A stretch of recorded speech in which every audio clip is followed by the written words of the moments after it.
60 miles southwest of Chicago, off Route 53, down a road that runs past cornfields and strip malls and the kind of flat Illinois landscape that seems to go on forever in every direction. And then rising out of nothing, 33 feet of concrete wall, 10 guard towers, razor wire catching the light, Stateville Correctional Center. It opened in 1925. It was designed on the panopticon model, a concept borrowed from an 18th century British philosopher who believed that the perfect prison was one where every prisoner could be watched from a single central tower at all times. The guard at the center of the circular cell house could see into every cell on every tier simultaneously. Every inmate knew they were being watched. Every inmate knew they could never know exactly when. The theory was control. Total, permanent, inescapable control. It did not work out that way. What actually happened inside Stateville Correctional Center over the course of nearly a century is one of the most extraordinary stories in the history of American incarceration. Not because of what the state did inside those walls, because of what the men inside did, despite them. Gang empires built from cells, criminal networks that stretched from the south side of Chicago to Miami to Los Angeles, managed from a concrete room 60 miles outside the city. Organizations that reshaped not just Chicago, but American gang culture entirely. Founded, structured, and launched from inside a maximum security prison. 60% of the men who passed through Stateville's gates were serving time for murder. The majority of them were black men, from Englewood, from Lawndale, from Woodlawn, from the housing projects and broken schools, and underfunded neighborhoods of a Chicago that had been systematically disinvested from for decades before their cases ever reached a courtroom. Today we tell 7 of their stories. 7 black men who didn't just survive inside Stateville. 7 men who built something there, for better or for worse, by design or by circumstance, that the state of Illinois has never fully been able to account for. We start with a man most people have never heard of. We end with the man who built the largest gang alliance in American history from inside a single prison unit. These are the 7 black inmates who ran Chicago from inside Stateville. Number 7, William Balfour. The day Jennifer Hudson lost everything, October 24th, 2008. Englewood, Chicago. Late morning, Jennifer Hudson was one of the most famous women in America. 6 weeks earlier, her debut album had gone gold. Her Oscar for Dreamgirls had been sitting on a shelf in her family's Chicago home for more than a year. She was everywhere, on magazine covers, on soundtracks, in the public consciousness, as the most stunning voice to emerge from American Idol in the show's history. That morning, her mother, Darnell Donison, was found shot to death in her home on South Yale Avenue. Her brother, Jason Hudson, was found shot to death inside the same house. Her 7-year-old nephew, Julian King, the son of her sister Julia, was missing. His body was found 3 days later in the back of a white SUV on the west side of Chicago. He had been shot in the head. The man who did all of it was Julia Hudson's estranged husband. His name was William Balfour. He was 27 years old. He was already on parole for attempted murder and vehicular homicide when he married into the Hudson family. Cook County prosecutors would later describe him as a jealous, controlling man who had repeatedly threatened to harm Julia Hudson's family if she tried to leave him. She had filed for separation from him. He had made his threats, and on October 24th, 2008, he carried them out. William Balfour did not do this because he was a powerful criminal figure. He did not do it as part of some larger organizational strategy. He did it because a woman tried to leave him, and he believed violence was his answer to that. What made him remarkable, and the reason he belongs on this list, is the audacity of the target, the coldness of the execution, and the fact that he killed a child. A 7-year-old boy, his own nephew by marriage, found in the back of an SUV after 3 days. Balfour maintained his innocence through trial with a ferocity that impressed even observers who believed he was guilty. He said nothing. He offered nothing. He made the prosecution prove every step of their case. They did. In May 2012, a Cook County jury convicted him on all 3 counts of first-degree murder. He was sentenced to 3 consecutive life sentences, plus an additional 120 years. He is at Stateville. He will be there for the rest of his life. Jennifer Hudson still sings. She still performs. She has talked publicly about how her faith carried her through the aftermath of that October morning. She says she forgives him. William Balfour is in a cell 60 miles south of the house on South Yale Avenue. He will die there. The boy he put in that SUV would have been 23 years old this year. Number 6 are Andre Crawford, the 11 women of Englewood. Nobody was looking for Englewood, Chicago. The neighborhood had been in free fall for decades. Disinvestment, poverty, an open-air drug market that operated with the casual permanence of a local institution. Englewood had been written off by every level of government that was supposed to be watching it. What that meant in practice was that certain things could happen in Englewood without triggering the kind of investigative urgency that those same things would trigger in other parts of the city. Between 1993 and 1999, Andre Crawford took the lives of 11 women in Englewood. All of them were black. Most were involved in survival economies. Crawford would find them, bring them to one of the many abandoned buildings that dotted the neighborhood like missing teeth, and strangle them or stab them to death. He left bodies in buildings that had already been written off. In a neighborhood where nobody was looking, he was not subtle about what he was doing. He told police when they finally arrested him in 2000 that killing had become an addiction. Those were his words, an addiction. He said he was responsible not just for the 11 women they had connected him to, but for additional attacks on women who had survived. He gave them names, he gave them locations. He described his methodology with the clinical detachment of a man who had spent years developing and refining something he thought of as a craft. The Chicago Police Department had not connected the cases. 11 women, same neighborhood, same killer, same years. And nobody had put the pattern together until Crawford himself was arrested on an unrelated matter and started talking. 11 women, 6 years, 1 neighborhood, and the investigation that should have been running for years had to be launched only after the killer began providing his own confession. Crawford was convicted of multiple counts of first-degree murder and sentenced to life in prison. He died in 2017 in the Illinois Department of Corrections. Not at Stateville specifically, but within the system that processed him, housed him, and eventually buried him. The 11 women he took from Englewood did not receive the same newspaper coverage that a similar series of deaths in a different Chicago neighborhood would have generated. Their names were recorded in court documents and police reports. Their families still live in the city. Andre Crawford told investigators what he did to them, and then he went to prison, and then he died, and the 11 women of Englewood remain largely unknown outside of Cook County court records. This is their entry in a documentary. It is not enough, but it is something. Number 5, Andrew Wilson, the man who exposed Chicago's dirtiest secret. February 9th, 1982. Southside, Chicago. Early morning, 2 Chicago police officers, William Fahey and Richard O'Brien, pulled over a rust-colored Chevrolet at 81st and Morgan. What happened next was fast and catastrophic. Both officers were shot and killed at the scene. It was one of the most significant attacks on the Chicago Police Department in modern history. The city was in shock. The department launched one of the most aggressive manhunts in its history. 3 days later, Andrew Wilson was arrested. What happened to him in the interrogation room at Area 2 Police Headquarters over the next 17 hours is documented in court filings, medical examinations, legal testimony, and ultimately in the federal conviction of the police commander who ordered it.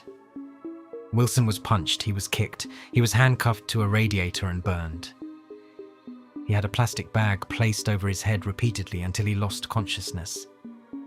He was connected to a hand-cranked electrical generator, and shocked. 3 times officers put a gun in his mouth and pulled the trigger on an empty chamber. After 17 hours of this, he confessed to the murders of Fahey and O'Brien. He was convicted. He was sentenced to death, but Wilson did not accept this. From his cell from Stateville, where he was sent to await execution, he filed a pro se lawsuit against the city of Chicago and the officers who had tortured him. Without a law degree, without formal legal training, he taught himself the relevant statutes, the case law, the procedural requirements. He filed the papers himself. His attorneys at the People's Law Office, who eventually agreed to represent him, began receiving anonymous letters from an insider in the Chicago Police Department. Someone who called themselves Deep Badge, a reference to Deep Throat from Watergate. Deep Badge told them that Wilson's torture was not an isolated incident. It was a pattern. It had been happening for years. John Burge, the Area 2 commander, ran what his own officers had nicknamed a crew called Burge's Ass Kickers. They had tortured at least 25 black men before Wilson. They would torture dozens more after him. The civil case Wilson brought eventually cracked open one of the worst law enforcement scandals in American history.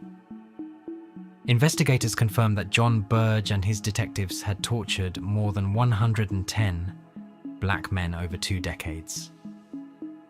Governor George Ryan commuted all death sentences in Illinois in 2003, specifically citing the Burge scandal as having destroyed his confidence in the system. John Burge was eventually convicted of federal perjury charges in 2010 and sentenced to 4.5 years in prison. None of this came from a politician or a newspaper. It came from a man in a Stateville cell who refused to accept what had been done to him. Wilson was retried and convicted a second time, sentenced to life without parole. He died in prison in November 2007. He never left Stateville alive, but the lawsuit he filed from that cell without formal legal training in the years after 17 hours of torture produced consequences that reached the governor's office, the federal courts, and ultimately 110 other black men and women whose confessions had been extracted the same way. He was convicted of shooting 2 police officers. That is the record. The record does not fully capture what Andrew Wilson did to this city from inside a Stateville cell. It does not capture what it meant for an unrepresented man with no legal training to teach himself federal civil rights law from inside a maximum security prison and use it to dismantle a 2-decade pattern of institutional torture. It does not capture what it cost him. The years of continued incarceration, the second trial, the second conviction, the life sentence that replaced the death sentence.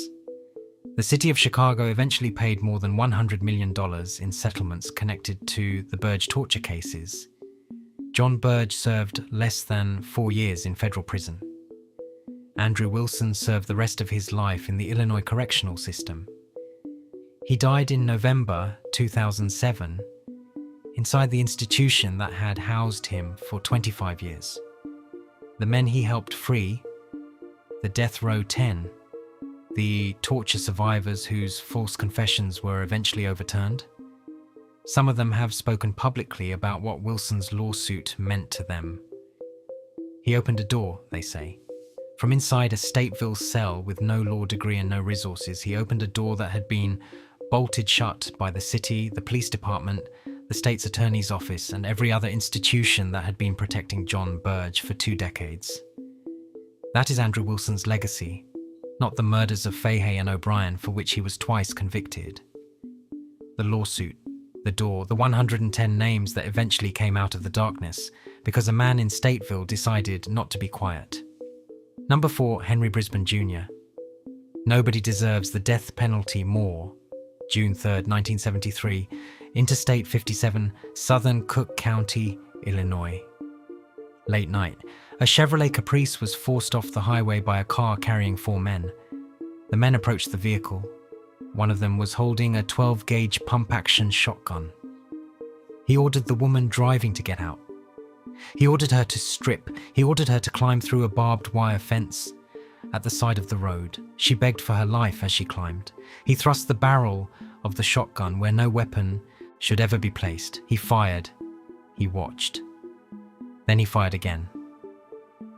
Less than an hour later, the same car stopped another vehicle on the same highway. A man and woman were inside. They told the men with the shotgun that they were engaged to be married in 6 months. They pleaded for their lives. The man with the shotgun said 3 words. "Kiss your last kiss." He shot them both in the back. The man survived, the woman did not. The man with the shotgun was Henry Brisbane Jr. He was 17 years old. Brisbane had grown up in Chicago in circumstances of profound deprivation and documented childhood trauma. None of that explains what he did on Interstate 57. Nothing explains what he did on Interstate 57. Will County State's Attorney Edward Petka, who prosecuted Brisbane years later, described him in terms he said he had never used about any other defendant in his career. He said Henry Brisbane Jr. was a very, very terrible human being. He said he was a walking testimonial for the death penalty. But here is where the story becomes something more complex than a single night on a highway. Brisbane was convicted of the I-57 murders and sentenced to 1,000 to 3,000 years. The death penalty had been invalidated in Illinois at the time of his trial, and had not yet been restored. He was sent to Stateville. He arrived at Stateville not as a man who intended to serve his time quietly. He arrived as a man who intended to keep doing what he had always done. Within 1 year of entering Stateville, he stabbed a fellow inmate named Richard "Hippie" Morgan to death with the sharpened handle of a soup ladle. Not in a moment of panic or self-defense. Deliberately, methodically, in front of witnesses. At his second trial for the murder of Morgan, prosecutors presented evidence that in his time at Stateville, Brisbane had participated in 15 separate attacks on inmates and guards. He had accumulated over 200 disciplinary violations. He had played a major role in the Stateville prison takeovers of 1979, when inmates seized portions of the facility and held guards hostage. He had, in the documented record of corrections officials, been involved in more institutional violence than almost any other single inmate in the history of the Illinois prison system. His own defense attorneys acknowledged at his second sentencing hearing that they could not offer a mitigation argument capable of outweighing what the state had documented. They tried. They pointed to the documented racial prejudice of white guards against black prisoners, to the conditions inside Stateville that they argued provoked the violence. The jury sentenced him to death anyway. The Illinois Supreme Court upheld the sentence. Henry Brisbane Jr. sat on death row for years, adding to his reputation, continuing to refuse submission, continuing to be exactly what he had been since that night on Interstate 57. When Governor Ryan commuted all Illinois death sentences in 2003, Brisbane's sentence was converted to life without parole. He is still inside the Illinois correctional system today.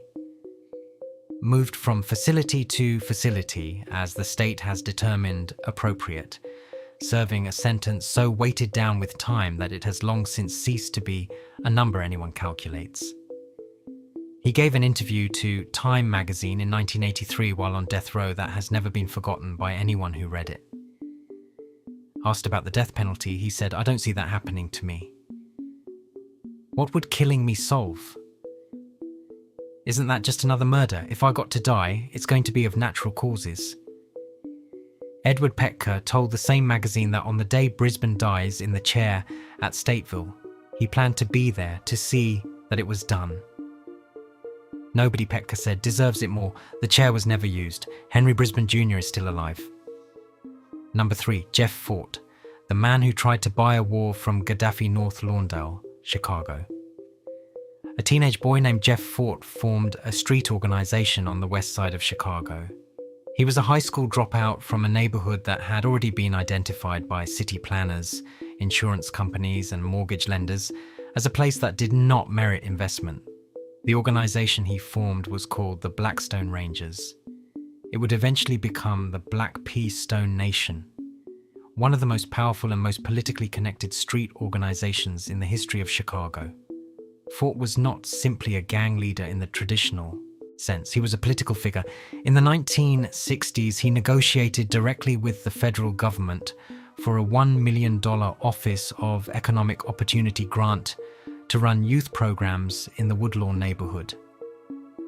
He held audiences with presidential candidate Robert F. Kennedy. He appeared at the Democratic National Convention in 1968 and was photographed with senators.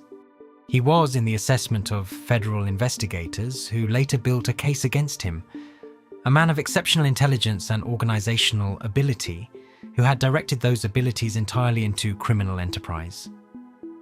He also marched alongside Martin Luther King Jr. in Chicago. That detail belongs in the record. By the 1970s, Fort was in and out of federal prison, fraud charges from the OEO grant, other federal violations. He converted to Islam, changed his name to Malik, and restructured the organization around Islamic principles he called El Rukn. What remained structurally intact was the criminal network, the distribution operations, the enforcement hierarchy, the communications system that allowed him to direct the organization from wherever he happened to be incarcerated at any given moment. But it was what Fort did in the mid-1980s that moved him from the category of dangerous criminal into a category that required a new description entirely. He attempted to negotiate a terrorism contract with the government of Muammar Gaddafi. The logic, such as it was, ran like this. Gaddafi had given $5 million to Louis Farrakhan for the Nation of Islam. Fort believed that the Libyan government was in the business of purchasing influence inside Black American communities. He sent emissaries to Tripoli and to a Libyan diplomatic mission in Panama City. He offered the services of the El Rukns to commit acts of domestic terrorism inside the United States on Libya's behalf. The asking price was $2.5 million. His lieutenants called it, in coded language recorded on federal wiretaps, 2 dinners and half a lunch. To demonstrate the organization's seriousness, Fort's associates purchased a rocket launcher from an undercover FBI agent. They acquired hand grenades. They drafted operational plans. The FBI had been listening to every phone call. In 1987, Jeff Fort was convicted of federal terrorism charges and sentenced to 80 years in federal prison. He was sent to ADX Florence, the Supermax facility in Colorado, built specifically for the most dangerous inmates in the federal system. He has been there ever since, in a cell designed for permanent isolation, 23 hours a day in a space smaller than a parking spot. He is in his 80s. He has spent more than half of his life behind bars. The organization he built still operates in Chicago today, under different names, in different configurations, with different leadership, but connected by structure and history to the teenager who formed a street organization on North Lawndale in 1960. Jeff Fort began his criminal career as a teenager. He ended it by trying to buy a war from a Libyan dictator. Number 2, Larry Hoover, the gangster disciple who ran Chicago, from his cell. November 1973, Stateville Correctional Center, Crest Hill, Illinois. Larry Hoover arrived at Stateville at 23 years old, convicted of the murder of William Pookie Young, a 19-year-old drug dealer whose death Hoover had ordered after Young was accused of stealing from the gang. The sentence was 150 to 200 years.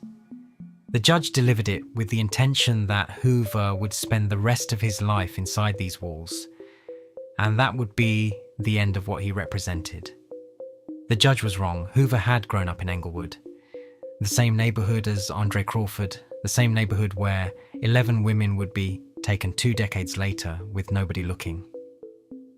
But Hoover's trajectory through that neighborhood produced something different than Crawford's. He found the gang structure early. By his late teens, he was already a significant figure in the Black Gangster Disciples, one of the dominant street organizations on Chicago's South Side. Inside Stateville, something happened that the Illinois Department of Corrections had no model for and no response to. Larry Hoover did not diminish in prison. He grew. He began organizing other inmates. Not toward violence, not toward institutional rebellion, but toward structure, he established himself as a leader within the prison population with the same combination of intelligence, charisma, and credible threat that had built his reputation on the outside. Men came to him for protection, for dispute resolution, for the kind of order that the administration had failed to provide. In exchange, they became loyal to the organization he was building. In April 1978, food at Stateville was so bad that Hoover organized a prison-wide work stoppage. He brought together the leaders of every significant gang inside the facility, men who were enemies on the street, and united them around a common grievance. That work stoppage succeeded. It gave Hoover something more valuable than improved food. It gave him a demonstration of what a unified front could accomplish inside the walls of a maximum security prison. 7 months later, on November 11th, 1978, Hoover called a formal meeting of the gang leaders he had organized. The Gangster Disciples, the Latin Disciples, the Satan Disciples, the Simon City Royals, other organizations from across the Chicago gang landscape. Inside a single unit at Stateville Correctional Center, these men formalized an alliance that Hoover had drafted the bylaws for. They called it the Folk Nation. The Folk Nation is the largest gang alliance in the history of Chicago. It spread from Stateville into the streets, carried out by members who were released and returned to their neighborhoods, who recruited, who built the structure that Hoover had designed. By the mid-1990s, the Gangster Disciples alone had an estimated 30,000 members in over 35 states across the country. The Folk Nation extended well beyond that, but the building of the Folk Nation was only part of what Hoover managed from Stateville. He built the Gangster Disciples into a criminal organization so sophisticated that federal prosecutors eventually compared its structure to the Italian-American mob.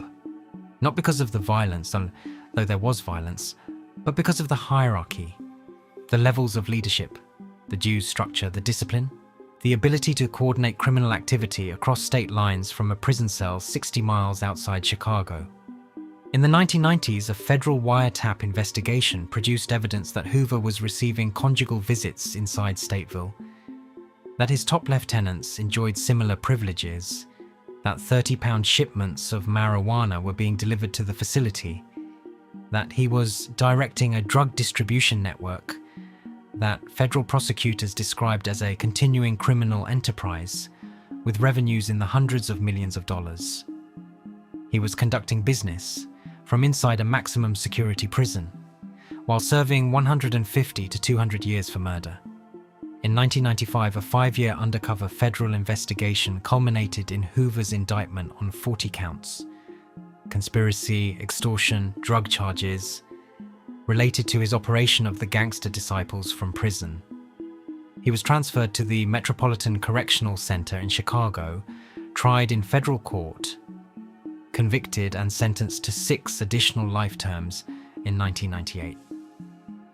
He was sent to ADX Florence in Colorado, the same facility that houses Jeff Fort. He spent years at ADX in near-complete isolation. He filed appeals. He maintained that his organization had reformed. He had renamed the Gangster Disciples Growth and Development and claimed it had become a legitimate political organization. Federal prosecutors described this as the most sophisticated rebranding operation in gang history. In May 2025, President Donald Trump commuted Hoover's federal sentence, the 1997 conviction. Hoover's supporters, including several prominent rappers who had advocated for his release for years, celebrated publicly. But here is the fact that the commutation cannot change. Hoover still owes Illinois 150 to 200 years for the 1973 murder of William Pookie Young. That sentence was never touched by any commutation. He remains incarcerated in Illinois state custody. He is 74 years old. He has been inside since he was 23. He built the largest gang alliance in Chicago history from a Stateville cell in 1978. He ran a criminal empire from that same institution for 2 decades, and the sentence that put him there for a 19-year-old drug dealer shot in an alley in 1973 is still running.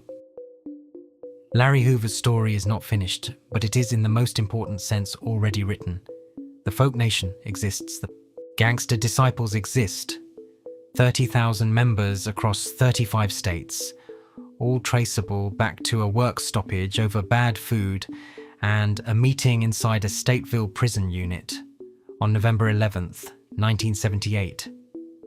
The panopticon was designed to give guards total visibility, to make every prisoner feel watched at every moment, to prevent exactly the kind of organizing, planning and building that Larry Hoover did in plain sight of the guard tower, at the center of the Stateville roundhouse.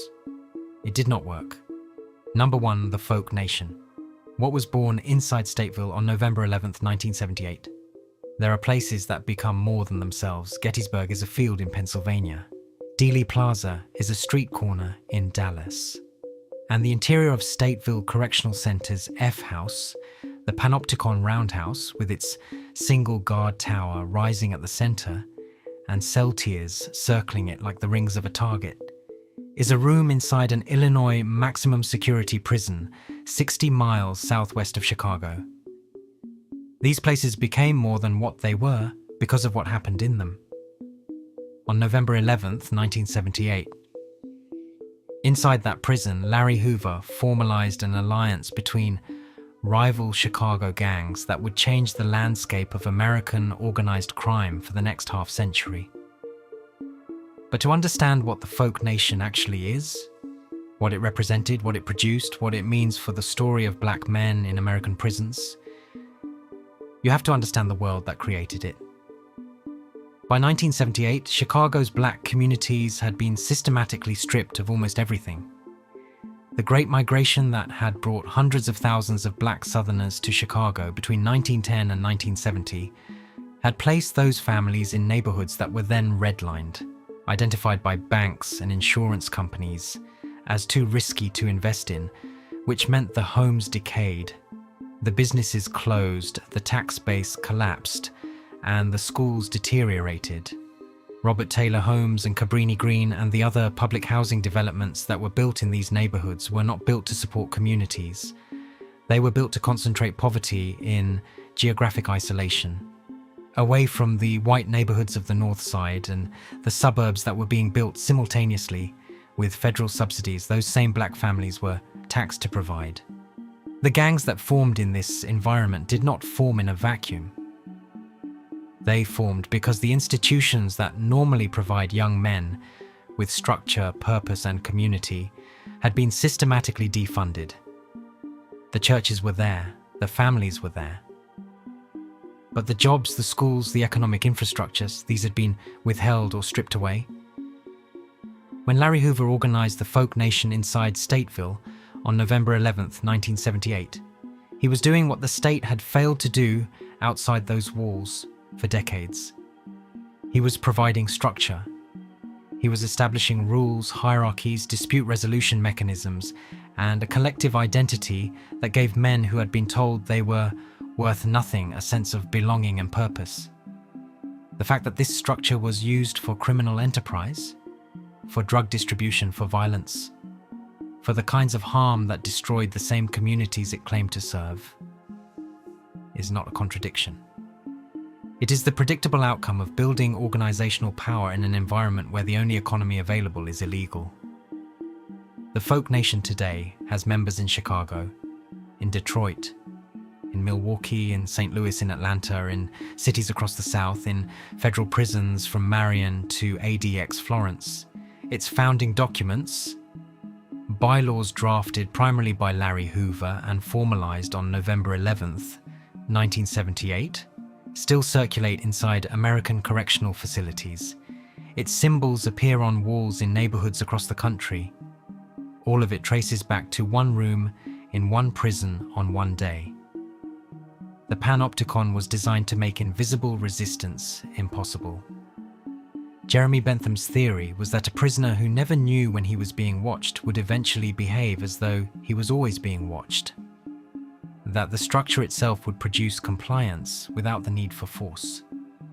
What actually happened inside F House at Stateville was the opposite of that theory. Men who were being watched from every angle, who had no privacy and no freedom, who were confined to cells the size of parking spaces on tiers that curved around a central tower. Those men organized, they built, they created, something that the people who designed the building had no conceptual framework for, because the panopticon theory assumed that the people inside it would be passive recipients of control. They were not passive, they were not recipients, they were men from Chicago, and they had been organizing under pressure their entire lives. On November 11th, 1978, inside the most watched prison in Illinois, in a facility designed specifically to make organizing impossible, they made the Folk Nation. That is the #1 entry on this list, not because it produced the most individual violence, not because a single person on that day was more dangerous than Henry Brisbane or more strategically audacious than Jeff Fort, but because what happened on November 11th, 1978 at Stateville was the most consequential thing that any group of black inmates has ever done inside an American prison. It outlasted every warden who tried to contain it. It outlasted the facility itself. Stateville closed in 2024 after a federal judge declared it uninhabitable. It outlasted the men who created it. The Folk Nation was born in a prison. It has never been contained by one. And it began like so many things in Chicago's history, not with the powerful and the protected, but with men who had nothing, inside walls that were supposed to hold everything, deciding that the walls were not the end of the story. 7 men.